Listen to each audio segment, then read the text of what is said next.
Hello, folks. Welcome back. We're here again with an episode of Between Two Flasks.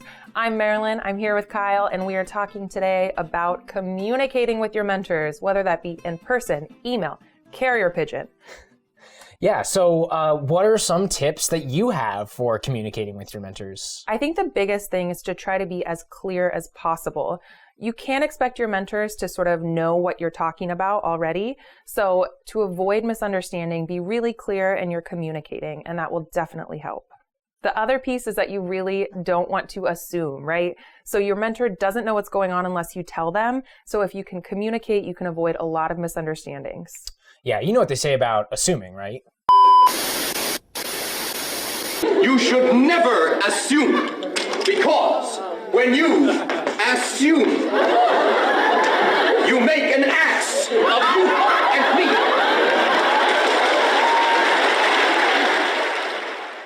It's not a good way to communicate. There we go. It's not a good way to communicate. But I think that's a really good point. Mentors don't know when you're having trouble with something. And so, if you're feeling lost or stuck, you need to reach out for help.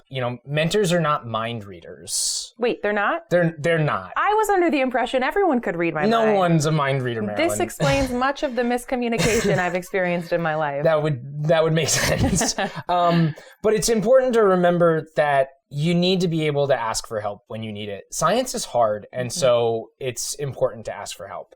Another example would be to know how they give different forms of feedback. If you're maybe feeling not as confident in your abilities to do an experiment, go to someone who you know is going to lift you up and help you through that problem and make you feel confident in your ability to do the experiment. Mm-hmm. If you have a mentor who maybe is really critical in their feedback, when you're ready to receive that feedback, then you can go to that mentor and get that critical feedback. So if I want someone that's going to lift me up and tell me how awesome I am, Mom, I'm coming to you. If I want someone that's going to lay it out straight for me, I'm coming to Kyle, because my guy does not mince words. No, that is that New York attitude.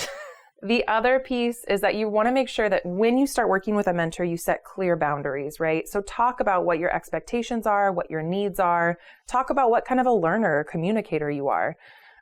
If it's important for you to be out of lab every day at 5 p.m. so you make it to a workout class, you need to tell your mentor that so you can ask if you can come in a little bit earlier and start your day earlier.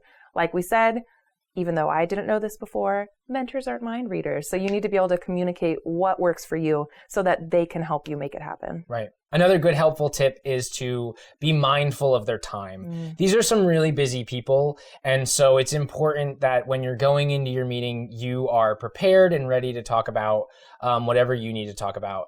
One way to do this would be to set an agenda. It'll keep you on track, and it'll also make sure that your most important questions are getting answered first. Definitely. And I think we've been throwing around this word mentor sort of all day, and it's important to know who is a mentor, right? I think when we talk about a mentor, we often jump to the biggest cheese. So the PI of the lab, the researcher, but really you should have a deep bench of mentors, whether that be near peers, fellow students, research technicians, postdocs, staff like Kyle and myself.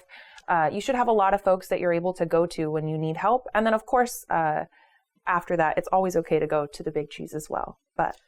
So you're saying that I shouldn't go to Fred Hutch President Tom Lynch every time I need a little bit of help? Oh, you can try to go to Fred Hutch President Tom Lynch every time you need some help, but I'm just not sure he'd reply. But to that point, Tom, if you're watching, we'd love to have you on the show.